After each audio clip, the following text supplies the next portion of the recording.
네, 오늘 본문인 이 역대하 29장부터 32장까지 이 히스기야 왕의 이야기가 시작되고 있습니다. 무려 4장에 걸쳐서 생애를 기록하고 있는데요.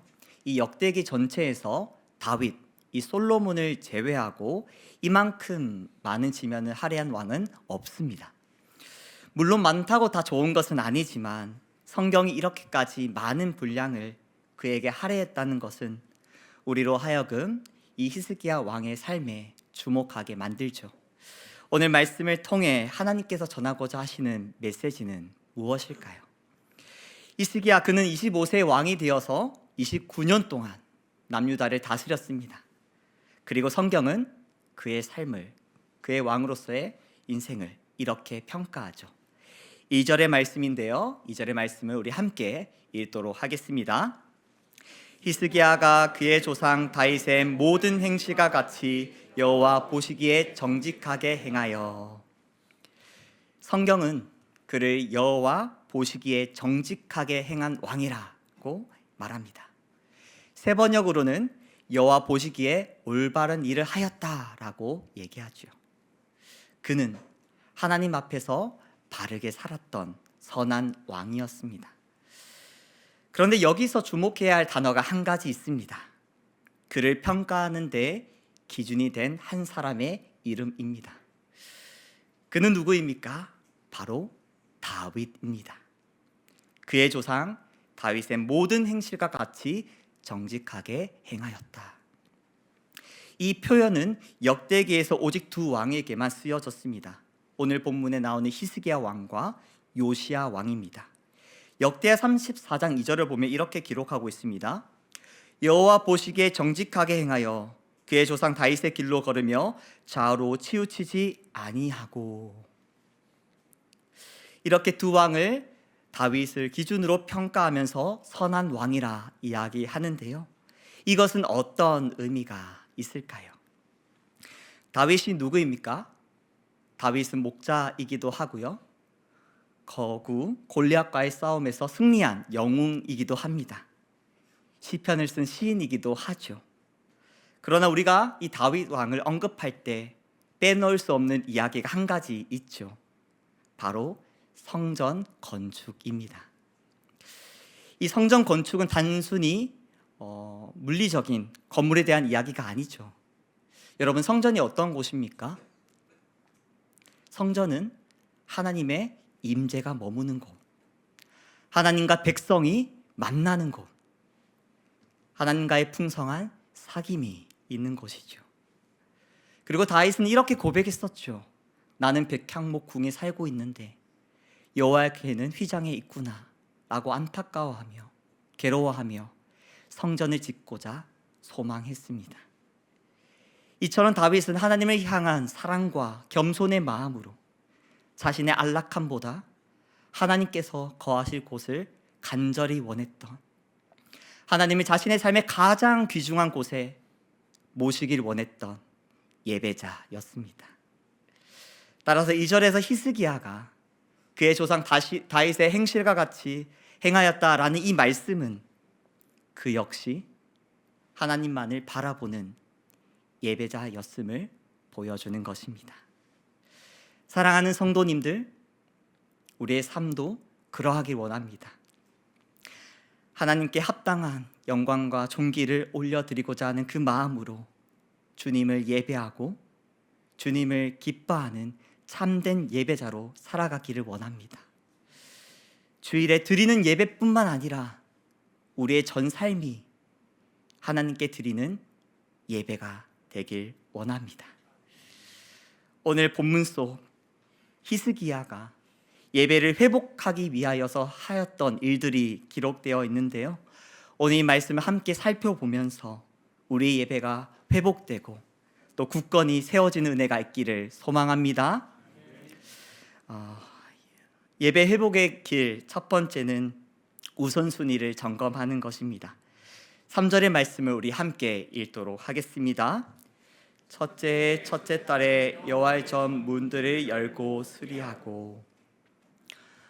히스기야가 왕이 되고 첫째 해 첫째 달, 그가 왕위에 즉위하자마자 가장 먼저 한 일이 기록되어 있습니다. 그것은 바로 성전의 문을 열고 수리하는 것이었습니다. 물론 아버지가 왕이었기에 곁에서 지켜보기도 했고 교육도 받았겠지만 그는 25살의 왕이 되었습니다. 아직 연소한 나이이고 왕위를 견고하게 하기 위해서는 할 일들이 많았을 것입니다. 행정적인 부분들, 정치, 외교, 군사 문제, 경제까지 왕으로서 할 일이 아주 많았을 것입니다. 그럼에도 불구하고 그는 가장 먼저 성전의 문을 열고 수리하며 예배를 회복한 일을 가장 먼저 하였습니다. 또 한 가지 생각해 볼 점이 있는데요. 히스기야가 성전의 문을 열었다는 것은 그 전까지 닫혀 있었다는 것이고요. 수리가 필요했다는 것은 부서졌다는 의미이겠죠. 그 원인이 역대하 28장에 기록되어 있는데요. 이 말씀을 제가 읽도록 하겠습니다. 아하스가 하나님의 전의 기구들을 모아 하나님의 전의 기구들을 부수고 또 여호와의 전 문들을 닫고. 하나님이 예배하는 성전의 문이 닫혀 있었던 것, 수리가 필요했던 이유는 바로 아하스 왕이 그렇게 했기 때문입니다. 근데 그는 히스기야의 아버지이기도 합니다. 그 아하스 왕은 성전의 문을 닫고 하나님의 기구들을 부수며 백성들이 하나님께 예배하는 길을 막았습니다. 그리고 나라를 우상으로 가득 채웠죠. 지금 히스기야가 하는 일들은, 이 성전의 문을 열고 수리하는 일들은 자신의 아버지가 행했던 일들을 완전히 부정하는 것입니다. 아버지는 틀렸고 자신이 맞다고 모든 백성에게 선포하는 것이죠. 이로 인해 집안에 균열이 생길 수도 있고 관계에 어려움이 생길 수도 있습니다. 그가 아버지가 했던 모든 것을 거부하고 이 일을 행하는 것은 쉬운 일이 아니었다는 것입니다. 그러나 히스기야는 아버지의 죄를 따르지 않았습니다. 아버지의 길을 가감히 거부하고 성전의 문을 활짝 열고 성전을 수리하기 시작했죠. 히스기야는 알고 있었습니다. 예배가 회복되지 않으면 그 무엇도 회복될 수 없음을 말입니다. 그렇게 히스기야의 우선순위는 예배에 있었습니다. 사랑하는 성도님들, 우리의 우선순위를 돌아보기를 원합니다. 내 삶의 중심에 예배가 있는가? 사람들은 두 가지 일을 먼저 한다고 합니다. 중요한 일들, 그리고 긴급히 해야 하는 일들. 그 모든 것을 끝내고 나면 그 다음부터 하나씩 덜 급하고 덜 중요한 일들을 해나가기 시작하죠. 하나님과 만나는, 하나님과 교제하는 이 예배 자리는, 말씀의 자리, 기도의 자리는 내 삶에 어디에 위치하고 있습니까? 여러 가지 상황과 환경 때문에, 문제들 때문에 내 예배가 삶의 우선순위에서 밀려나진 않았는지요? 몸은 예배 자리에 앉아 있으면서도 해야 할 일들, 처리해야 할 일들, 해결하지 못한 일들 때문에 마음이, 머리가 복잡하진 않으셨는지요? 얼마 전 화장실에 예쁘게 디자인된 문구들을 보았습니다. 그 중에 마틴 루터가 한 말이 제 마음에 좀 들어왔었는데요. 이런 말이었습니다. 나는 오늘 할 일이 너무 많아서 보통 때보다 기도할 시간을 더 떼어 놓아야 한다. 이 문구를 보면서 제 스스로를 좀 돌아보게 되었습니다. 해야 할 일들이 너무 많아서 스스로의 힘으로 감당할 수 없기에, 하나님의 은혜를 공급받지 않고는 도무지 감당할 수 없기에 기도의 시간을 더 떼어 놓아야 한다고 고백했던 이 마틴 루터의 말은 하나님을 전적으로 의지하는 믿음의 고백이었습니다. 사랑하는 성도님들, 우리의 삶의 중심에 예배가 있기를 원합니다. 하나님 앞에 잠잠히 머무르는 시간, 하나님을 만나고 교제하는 이 시간을 미루지 않길 원합니다. 해야 할 일이 많아서, 너무 바빠서 하나님과의 만남의 자리, 예배 자리, 말씀과 기도의 자리를 미루는 것은 어찌 보면 내 힘으로 다 할 수 있다는 교만이 아닐까 생각해 봅니다. 하지만 분명한 사실은 우리는 하나님 없이 살 수 없는 전적으로 의존적인 존재라는 것입니다. 사랑하는 성도님들, 왕이 되어 가장 먼저 성전의 문을 열고 성전을 수리하며 예배를 회복하였던 이 히스기야의 선택이 바로 우리의 선택이 되기를 소망합니다.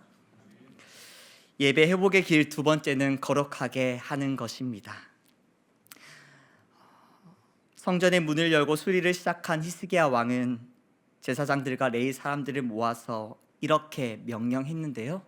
그 말씀이 5절에 기록되어 있습니다. 우리 함께 5절의 말씀을 읽겠습니다. 그들에게 이르되 레위 사람들아 내 말을 들으라. 이제는 너희는 성결하게 하고 또 너희 조상들의 하나님 여호와의 전을 성결하게 하여 그 더러운 것을 성소에서 없애라. 아멘.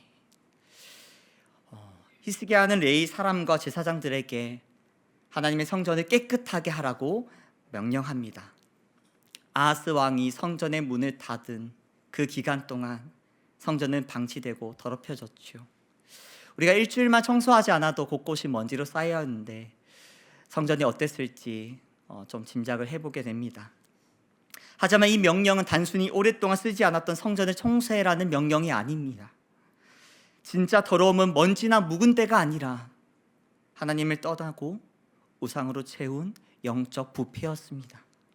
그렇게 히스기야는 하나님과의 관계를 회복하고 예배를 세우기 위해 성결하게 거룩하게 구별할 것을 명령한 것입니다.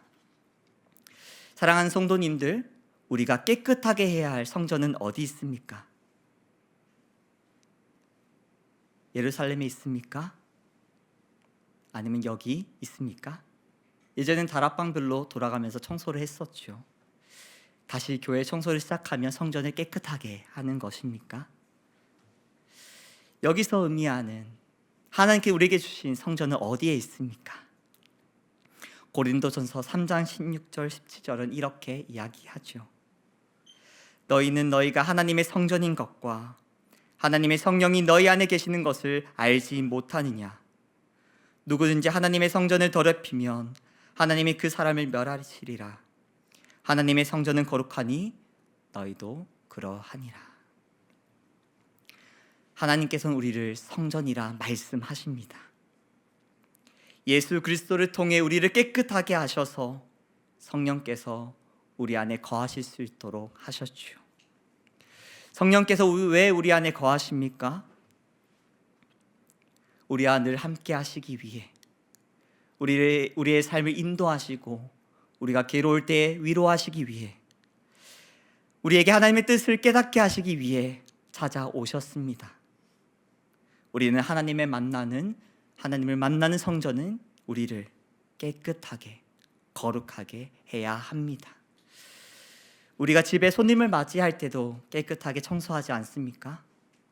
귀한 발걸음을 해준 그 손님을 환영하고 기쁨의 교제를 나누기 위해서 이 손님을 맞이할 장소를 깨끗하게 하는 것이죠.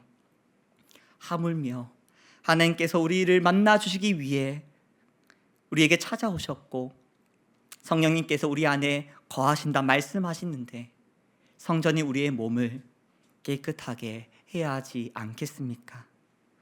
우리의 생각, 우리의 말, 우리의 행동이 거룩하기를 우린 힘써야 할 것입니다. 어떻게 힘쓰면 좋을까요? 그 방법이 디모데전서 4장 5절에 기록되어 있습니다. 이 말씀을 우리 함께 읽겠습니다. 하나님의 말씀과 기도로 거룩하여 짐이라. 한 번 더 읽겠습니다. 하나님의 말씀과 기도로 거룩하여 짐이라. 아멘. 성령이 거하시는 성전인 우리의 몸을 거룩하게 지켜나가는 것은 단순히 우리의 노력이나 어떠한 행동으로 이루어지는 것이 아닙니다. 그 거룩함을 지켜내가는 것, 그것은 하나님의 말씀과 기도로 하나님과의 영적인 교제와 순종을 통해서 이루어진다. 성경은 얘기하고 있죠. 그렇게 우리는 우리의 몸을 거룩하게 지켜내기 위하여서 말씀과 기도의 자리로 나아가기를 힘써야 하는 것입니다. 사랑하는 성도님들, 거룩함은 완벽함을 이야기하는 것이 아닙니다. 그렇다면 우리는 이미 실패했죠. 거룩함은 날마다 하나님께 더 나아가려는 진실한 마음과 이를 위해 노력하는 것입니다. 때로는 넘어지고 실수할 때가 있습니다. 유혹에 쓰러질 때가 있지요. 하지만 말씀과 기도로 다시 일어서고 하나님의 용서와 사랑을 다시 경험하며 거룩함을 지켜나가는 것이 이 거룩함을 지키는 신앙의 여정인 것입니다. 우리의 몸이 성령이 거하시는 성전임을 기억하며 말씀과 기도로 거룩하여지는 모든 성도님들 되시기를 축복합니다. 마지막 히스기야가 이 제사장에게 하는 권면으로 좀 말씀을 마무리하고자 하는데요. 역대하 29장 11절의 말씀입니다. 이 말씀을 우리 함께 읽겠습니다. 내 아들들아, 이제는 게으르지 말라. 여호와께서 이미 너희를 택하사 그 앞에 서서 수종들어 그를 섬기며 분향하게 하셨느니라. 아멘. 히스기야는 제사장들을 향해 아들들아라고 부르며 사랑으로 권면합니다. 성전을 깨끗게 하는 이 일, 예배를 회복하는 이 일에 게으르지 말라고 하죠. 그는 이 거룩함을 잃어버린 상황이 얼마나 심각한 것인지 알았기에 제사장들에게 안주하지 말라고, 깨어 있어야 한다고 권면했던 것입니다. 그런데 그 다음에 이어지는 이 말씀이 저에게는 큰 감동이 되었습니다. 우린 세상에서 어떠한 일을 진행할 때 너무나도 중요하고 지체할 수 없는 일이라면 게으르지 않도록 감독자를 세워서 중간중간 체크하고 점검하는 것을 보곤 합니다. 대형 프랜차이즈에서 그렇게 하고 있죠. 슈퍼바이저를 세워서 가맹점의 운영을 지도하고 감독하는 것처럼 말입니다. 하지만 히스기야는 그 무엇보다 먼저 가장 중요한 사실을 그들에게 알려줍니다. 여러분은 여호와께서 택하신 자들입니다. 주님 앞에 섬기고 봉사하기 위하여 하나님께서 여러분을 택하셨습니다. 그러니 게으르지 마십시오. 히스기야는 그들의 정체성을 일깨워 주었습니다. 자신이 누구인지, 누가 그들을 부르셨는지, 무엇을 위해 택하심을 받았는지 말입니다. 히스기야는 그들에게 예배자로서의 정체성을 일깨워 주었습니다. 그런데 이 택하심은 제사장들만 받은 것이 아니죠. 우리도 하나님의 택하심을 받았습니다. 베드로전서 2장 9절은 이렇게 기록하고 있습니다.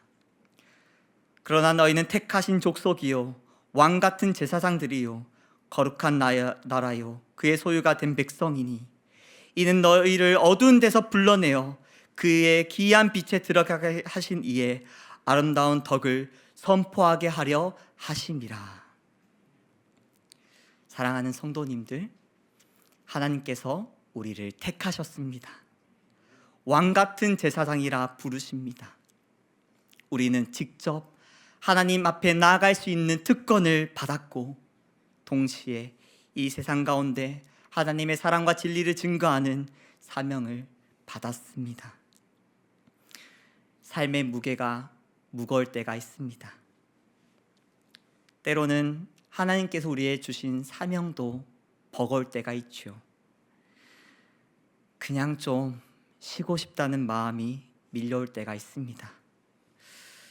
그러나 그럴 때일수록 우리는 더욱 하나님 앞에 나아가기를 힘써야 합니다.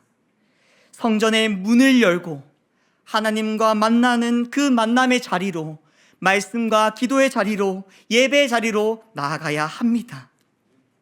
그 말씀과 기도의 자리에서 우리는 우리를 깨끗하게 하시고 상한 마음을 회복시키시며 다시 일으키시는 하나님을 만나게 될 것입니다. 다음 주 화요일에 특별 새벽 부흥회가 시작됩니다. 어떤 마음으로 좀 기다리고 계셨습니까? 어떤 기도 제목을 좀 품고 계시는지요?